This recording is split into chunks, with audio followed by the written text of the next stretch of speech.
Rocco and Nancy, thank you for hosting us again. For those who haven't been here, in addition to the great coffee and bake stuff, come and try the pizza later in the day. It is top notch, and they do an amazing job with it, and we appreciate your hospitality. So thanks for having us. I also, please, want to acknowledge the support and assistance. I always forget at the end, but Michael Parente, who's over tucked away to my left working the soundboard, Alan Enriquez, Tracy Varco, Grace from my team, who facilitate these things and make sure that to the extent possible I don't embarrass us.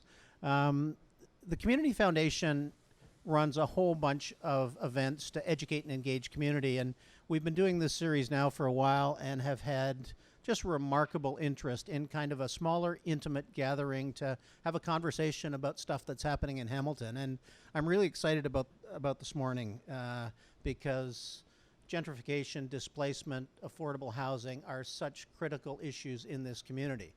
And as always in Hamilton, the beauty of this audience is, while we have great expertise in the panel, we almost have as much expertise in the audience. And there are a half dozen folks here who have dedicated themselves to promoting, supporting, delivering, and being active on the issue of affordable housing as they have up at the front. So I'm expecting that in an audience that doesn't have a lot of shrinking violets, that we will have a lively conversation today. I always want to start with the acknowledgement that while we at the Foundation haven't yet landed on a formal land acknowledgement, that we do gather here today on land that Indigenous peoples have lived on and contributed to in memoriam. And we honor and respect the continuing contributions of our Indigenous people. And I think that's important for us to say. I also want to, moderator's prerogative before I introduce our guests, say that the Community Foundation, I think, takes great pride in the fact that discussion today really revolves around a topic that we have been deeply embedded in for the better part of more than a decade now. Our quick history is having been founded in 1954. In the early 2000s, we received the largest charitable gift in Canadian history at the time from the Young family. And our board and leadership at the time had the wherewithal to step back and say, with this enormous additional capacity, let's not just be reactive and spread money broadly and indiscriminately. Let's think deeply about the challenges facing Hamilton. And they did something that was quite revolutionary at the time for community foundations. They said the issue of the time for Hamilton was concentrated poverty and inner city neighborhoods and how that affects health and educational outcomes. And that frankly spawned our support and founding of the Hamilton Roundtable for Poverty Reduction, our community development work that started in the McQueston neighborhood, our Neighborhood Leadership Institute, and fast forward to the present day, the largest commitment of any foundation in the country around improving educational outcomes for low-income, Indigenous, and racialized kids, the Abacus program that we deliver in partnerships with many community agencies and our two boards of education. So this is an issue that is very important to us, and we know that has engaged the community. So with that, let me turn it over to our guests. And it's really my pleasure this morning to, first of all, introduce the panelist who is not from Hamilton, Brian Doucet, who you're going to hear from and who will be spending a lot of time in this community in the next 4 or 5 years. He's the Canada Research Chair in Urban Change and Social Inclusion at the University of Waterloo's School of Planning. He studies the politics, planning, and lived experiences of gentrification and displacement. He uses a variety of approaches to expose injustices, politicize geographies of contemporary cities, and propose alternatives for a more socially just future. His latest research project, which includes Hamilton as a primary focus, examines the relationship between transportation and gentrification. Welcome. Thank you. Thanks. Sarah Jama, to my right, is a force of nature, known to many of you. She's a community organizer from Hamilton, Ontario. She's the co-founder of the Disability Justice Network of Ontario, an organization committed to building political and community power of people with disabilities.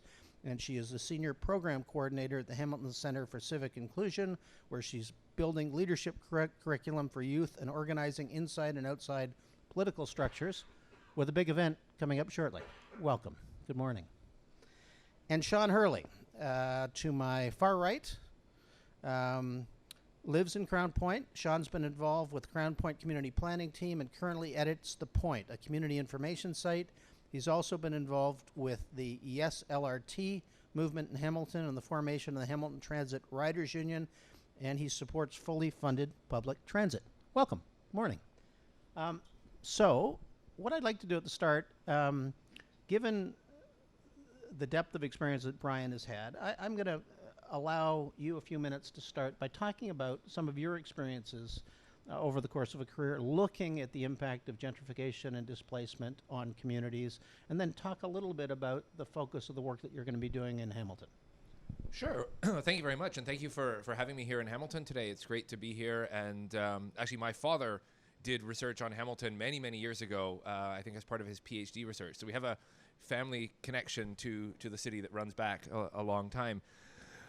If we think about some of the biggest planning challenges that we have, there's two that come to mind, and there's two that I always like to share with my students.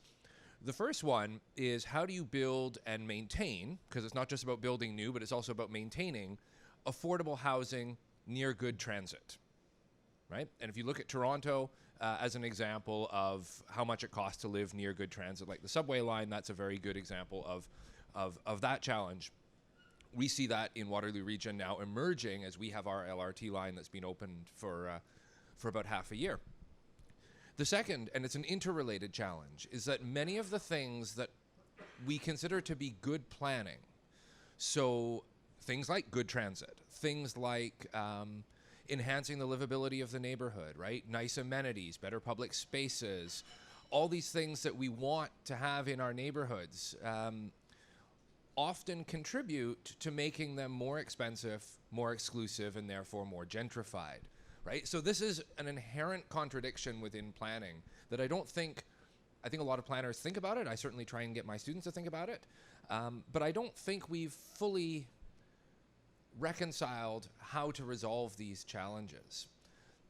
And so it leads to a context where often many of the things that we work for, many of the things that we campaign for, advocates work towards, end up, yes, making a neighborhood more attractive to live in, but also make it ultimately more expensive. And in many cases, it's the very people who fought and campaigned for those improvements in the first place who are among the first people to be displaced. So this is a big challenge. What do we do about it? That's a very good question. Gentrification is not an easy problem to deal with. It's actually very central to the ways in which cities try and reinvent themselves, try and grow their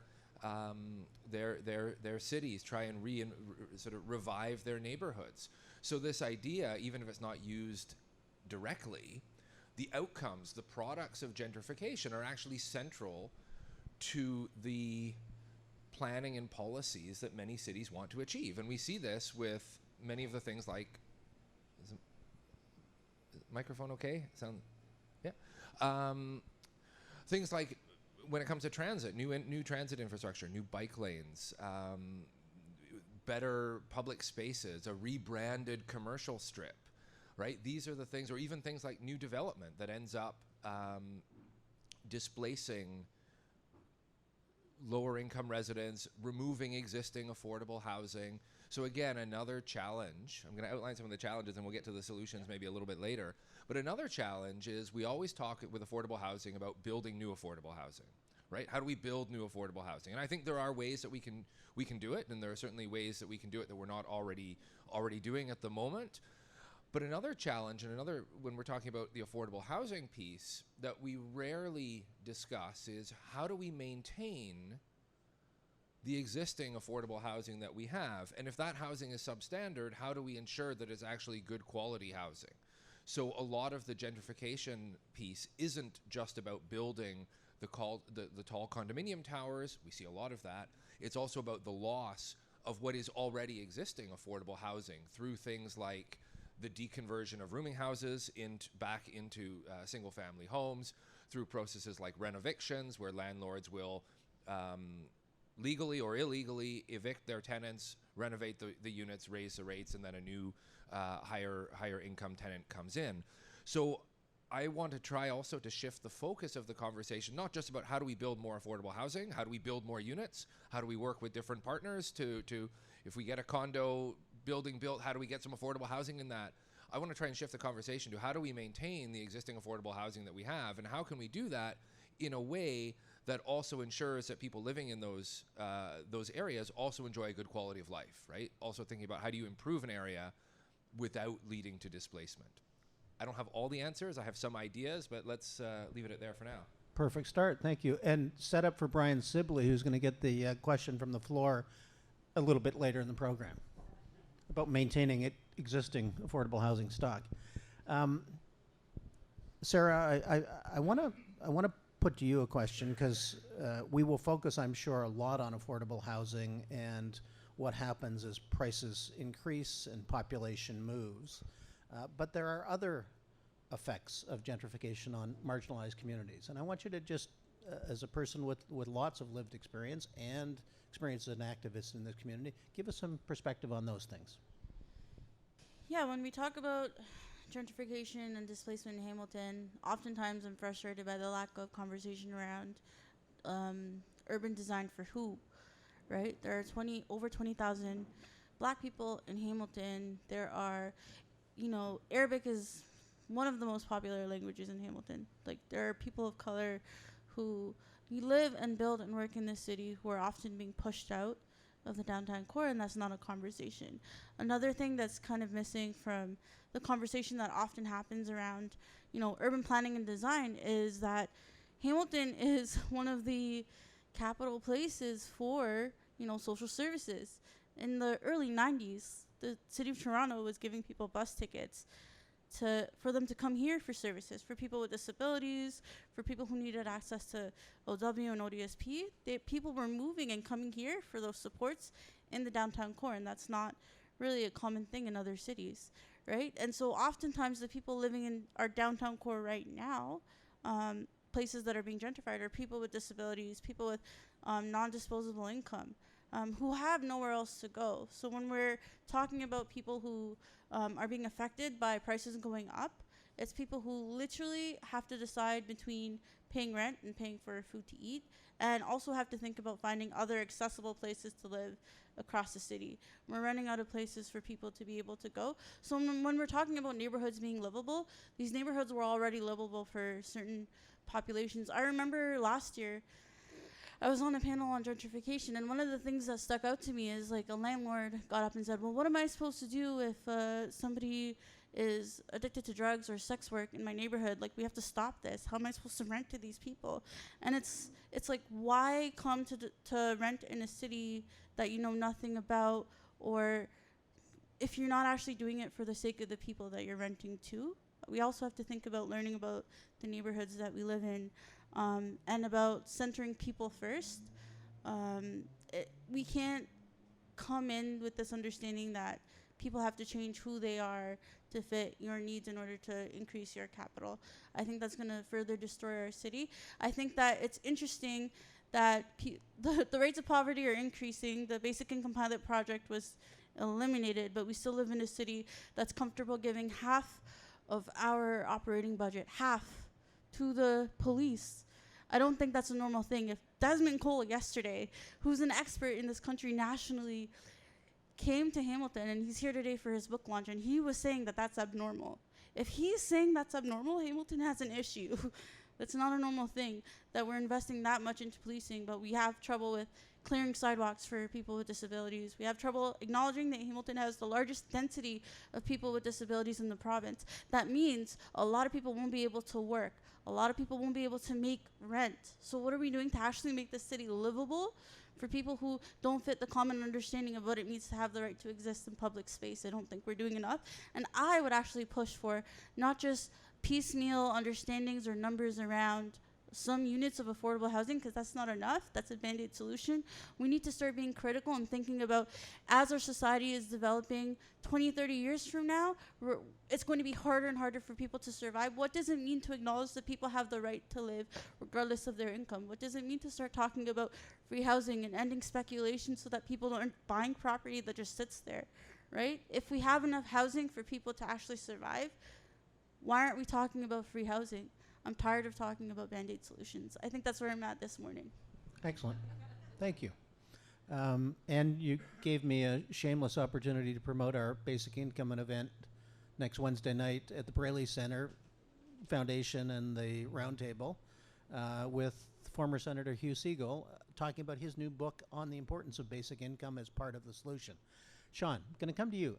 First of all, you're the home court advantage here in that this is your neighborhood. And I'd love for you to start by reflecting on how you see these issues, gentrification and displacement, affecting the neighborhood that you live in. And then let's talk about the pressure on housing and whether or not we can expect the private market to solve all the challenges of affordable housing need in this community. Fire away. Sure. So I do live in this neighborhood. I live not very far away.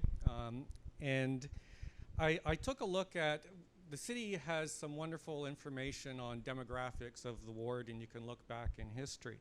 And there's two numbers that are interesting to me. One is that the population in this ward is declining for each census period. At the same time, family income is increasing. So the ward is becoming richer. The number of people who earn less than $50,000 declines with each census. However, a lot of the other numbers, other indicators remain the same. For example, more than 50% in Ward 3 rent. More than 50% of people in Ward 3 for each census period pay more than 30% of their income on rent. So there's certainly a need in this community. But at the same time, this neighborhood is revitalizing, and I question where do we draw the line at what's gentrification and what's revitalization? So, for example, when we talk about revitalization, we also often talk about active transportation, pedestrians, cycling, transit. And I see Denise Christofferson is here, and the YWCA is building housing just down the road from here, which will put a lot more people on the street, which makes it a more desirable neighborhood to live in. I think that if we stand back and we look at this ward and this particular community, Crown Point, I think what we see is what we desire to achieve.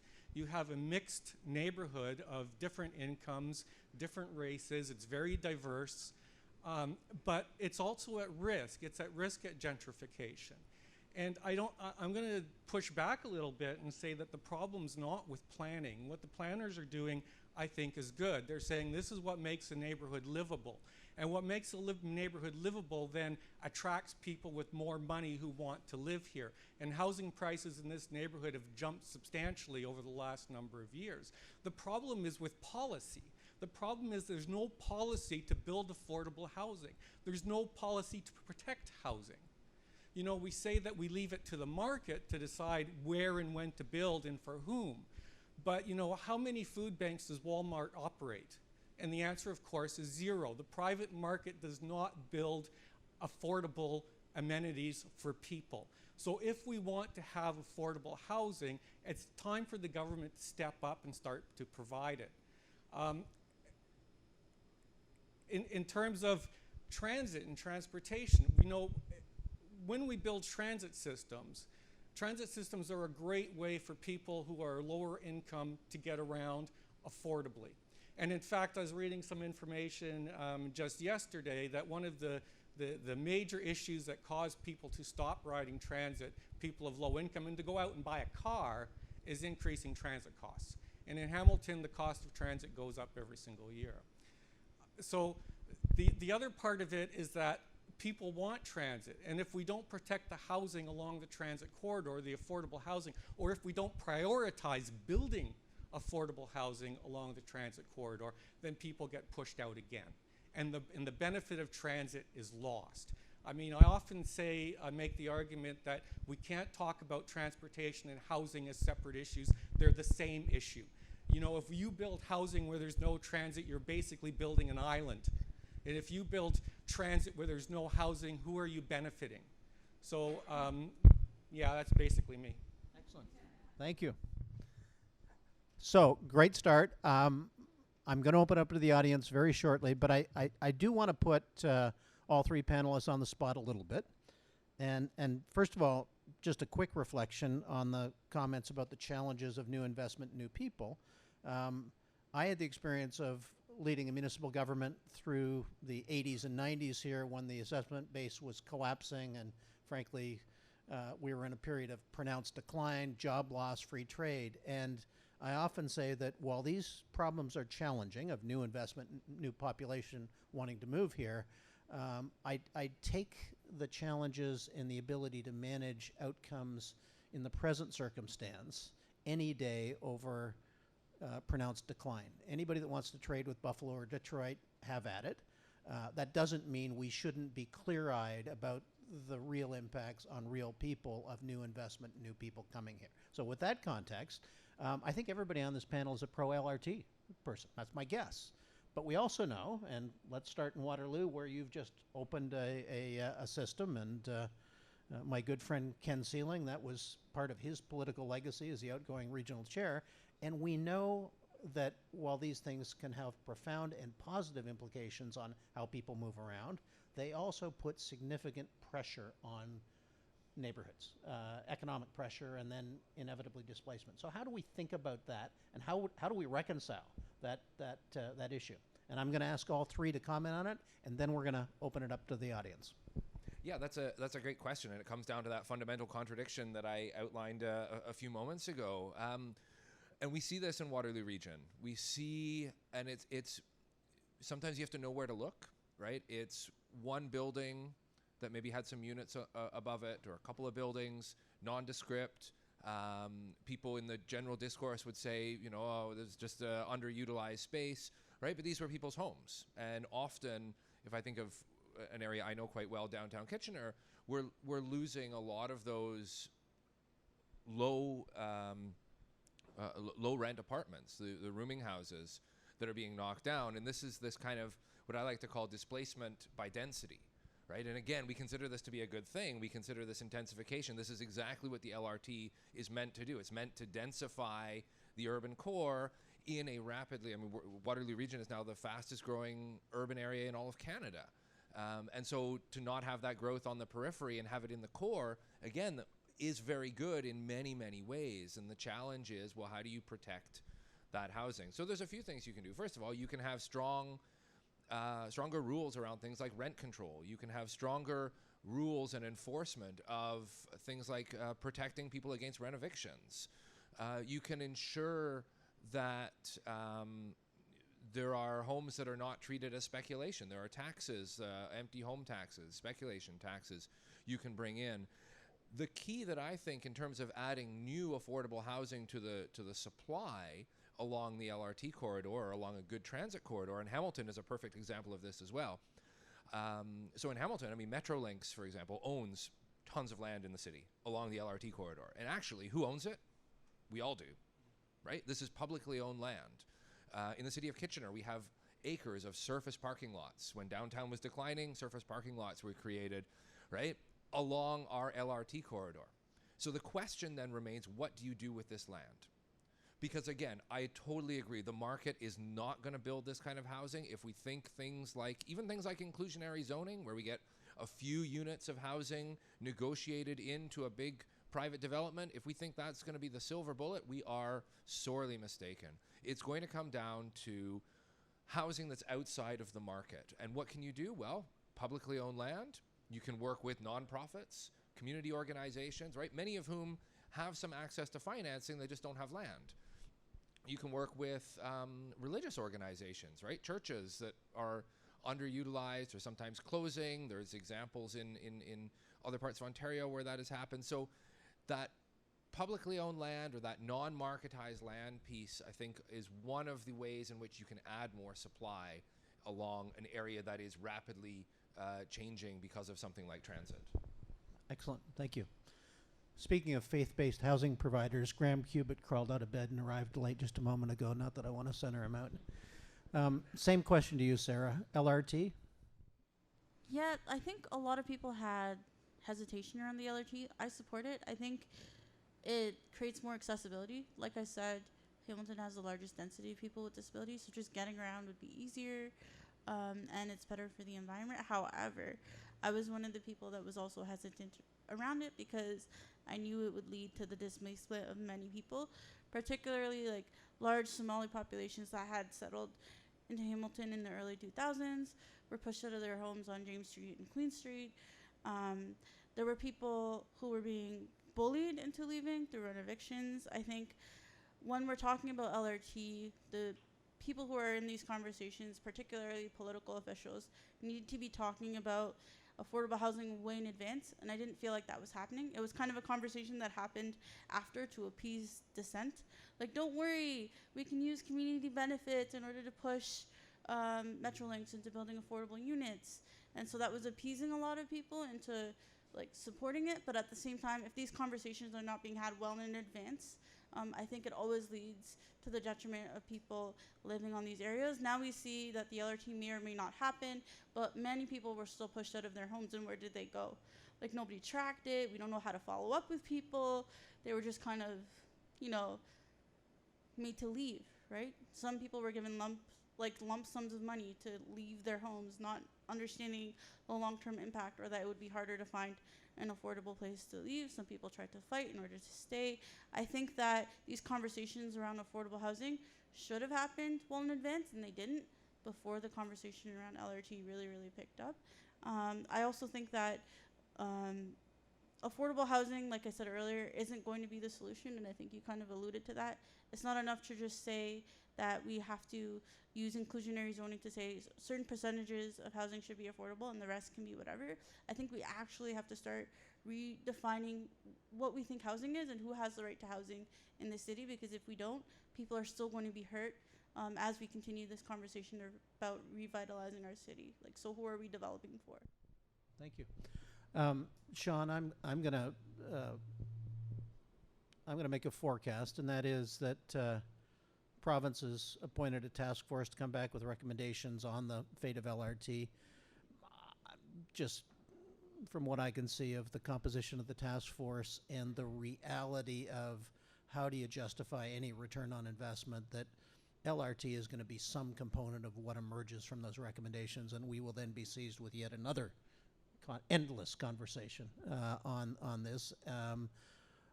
How do you reconcile your support for the project and it's inevitable the pressure it will place on neighborhoods, and how do we maximize the possibility that people are not displaced and there's a place in every neighborhood for people of, frankly, all income levels and all backgrounds?